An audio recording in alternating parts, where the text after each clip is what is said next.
Hello दोस्तों, आपका मेरे YouTube चैनल प्रियक आंखों में स्वागत है। किसी ने बड़ी कमाल की बात कही है कि जीवन के रण में खुद ही श्री कृष्ण और खुद ही अर्जुन बनना पड़ता है। रोज अपना ही सारथी बनकर जिंदगी की महाभारत से लड़ना पड़ता है। आपको जो कहानी सुनाने जा रहा हूँ ये काफ़ी कुछ सिखाएगी। कहानी शुरू होती है एक बिजनेसमैन से जो अपने बिजनेस को लेकर काफ़ी चिंता किया करते थे।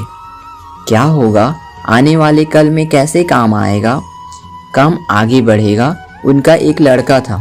वो लड़का काफ़ी बार कहता था कि पापा मुझे मौका दो, मुझे भी बिजनेस करना आ गया है, मुझे भी एक बार संभालने दो। लेकिन वो व्यक्ति कभी मौका ही नहीं देता था। बच्चे को एक दिन इस बिजनेसमैन को दिल का दौरा पड़ा। हार्ट अटैक की वजह से हॉस्पिटलाइज्ड हुआ, अस्पताल में भर्ती था। बच्चा दौड़ करके पहुंचा, देखा कि पापा एडमिट हैं। डॉक्टर्स ने कहा कि अब थोड़ा पहले से ठीक है, धीरे धीरे रिकवर होंगे। इस लड़के ने अपने दोस्त को कॉल किया कि भाई आजा, मेरे पापा एडमिट हैं। और वो दोस्त आ गया।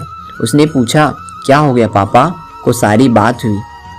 उसके बाद ये बिजनेसमैन का लड़का था।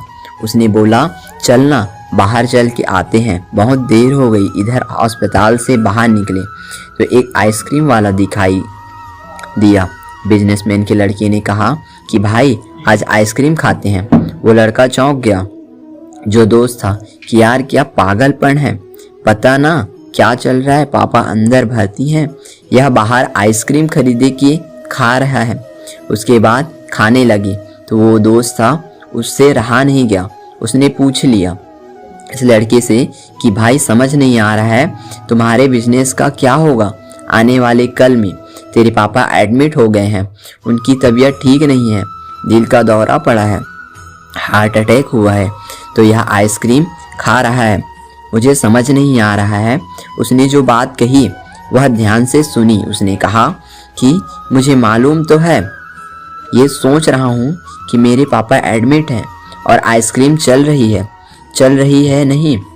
मैं भगवान श्री कृष्ण का बहुत बड़ा भक्त हूँ और उनकी दो बातें हमेशा ज़िंदगी में याद रखता हूँ। पहली बात जो हम सबको मालूम है कि काम करना है, फल की चिंता नहीं करनी है, तो जो होगा देखा जाएगा। अपने काम पर फोकस करूँगा, बिजनेस भी अच्छा चलेगा।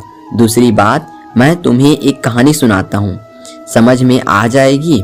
भगवान श्री कृष्ण की जो पत्नी थी माँ रुक्मिणी, उनका विवाह हुआ तो जो बड़ा बेटा हुआ उनका नाम था प्रद्युम्न।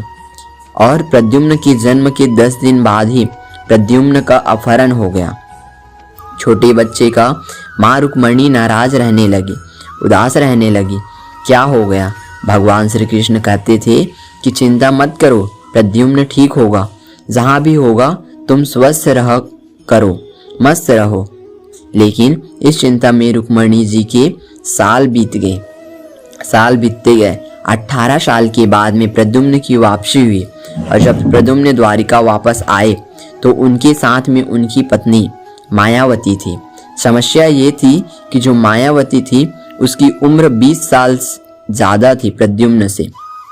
माँ रुक्मिणी पहले तो खुश होंगे, बच्चा आ गया, फिर दुखी हुई, इतनी बड़ी लड़की से शादी करके आ गया। भगवान श्री कृष्ण के पास गए और कहने लगी कि क्या हो गया है। भगवान श्री कृष्ण ने कहा कि जो हो गया है उसको स्वीकार कर लो, चिंता मत करो। लेकिन माँ रुक्मिणी कह रही थी बड़ी लड़की से शादी कर ली है, यही मिली थी, ये वो पता नहीं, बहुत सारी बात है। उस स्वीकार नहीं कर पा रही थी, उदास हुए जा रही थी, दुखी हुई जा रही थी। 1 साल 2 साल समय बीत रहा था, लेकिन अंदर ही अंदर वो बात उनको कचोटती रही। 8 साल के बाद में रुक्मिणी जी ने स्वीकार कर लिया कि प्रद्युम्न ने जो शादी करी है वह ठीक है, ज़्यादा चिंता करने की ज़रूरत नहीं है। और शादी को उन्होंने स्वीकार कर लिया। एक तरीके से अपनी ज़िंदगी के 26 साल उन्होंने उदासी में बिता दिए। यह कहानी खत्म करती है। लड़का बोला कि भाई मैंने भी ज़िंदगी में स्वीकार करना सीख लिया है, क्योंकि भगवान श्री कृष्ण कहते हैं कि जो होगा उसको स्वीकार कर लो, जिंदगी अपने आप सहज हो जाएगी।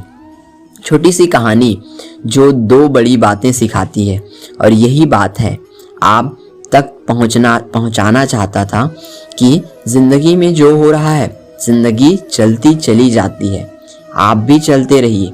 जो होगा अच्छा होगा, अच्छे के लिए होगा। एक बार फिर से कहना चाहता हूँ, ऊपर वाली के आशीर्वाद के साथ, अपने सच्चे प्यार के साथ, अपने प्यार के साथ एक बार फिर से वही बात जो अक्सर कहता हूँ, जो कीजिए अच्छा कीजिए।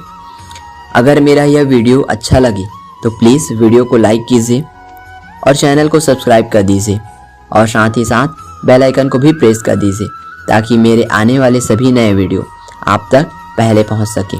धन्यवाद।